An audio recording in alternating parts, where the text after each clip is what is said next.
Thank you.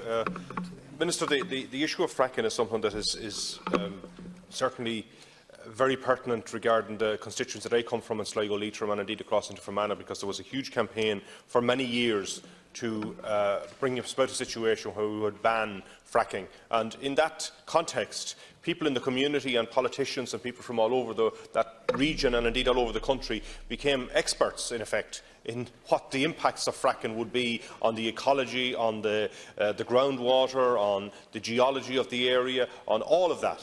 And, you know, we had this huge learning curve over a couple of years where I remember being at a public meeting in Drumshanbo, and 99% of the people at the meeting didn't know what fracking was.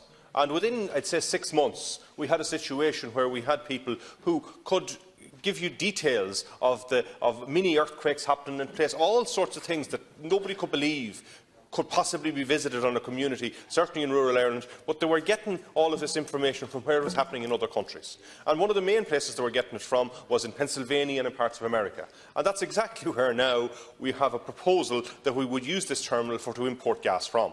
Now, I understand that gas is being imported into the country at the moment. It's one of the fuels that has been used at present and has been used all the time, and we don't have this terminal.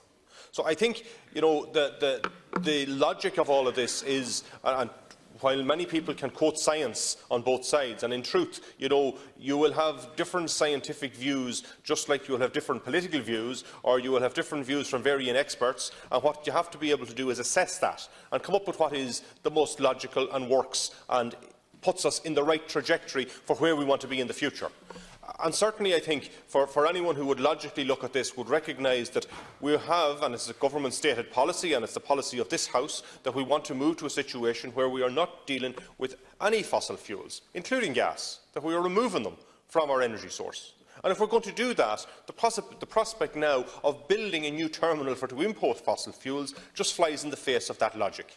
If we were going to spend money in the state to do anything, it should be to build the infrastructure which is about renewable energy, which is about other sources of energy which don't require any fossil fuels and wouldn't require importations of any kind of gas, but particularly of fracked gas. And that's one of the things that has been put forward very clearly by, I think, all the community organisations, all the environmental organisations who are very keen that the government need to stand by their word on this. And, I do always note that many of the ministers in this House do wear the little badge from the sustainable development goals from the United Nations, and how the sustainable development goals are about. And they are about many, many things, which unfortunately many of the policies of this government and other governments around the world actually fly in the face of.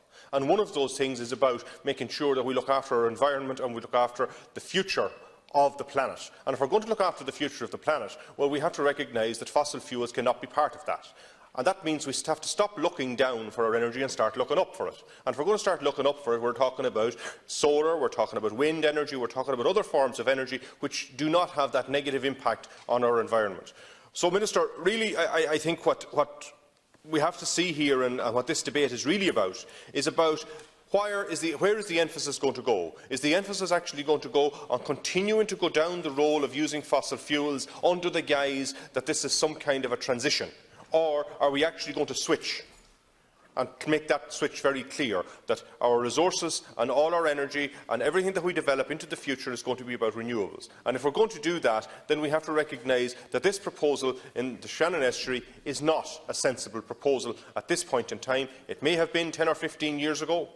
That's not where we are now. We are in a different place. We have declared a climate emergency, and in that context I think that, Minister, it is time to recognise that this particular proposal needs to be taken off the table.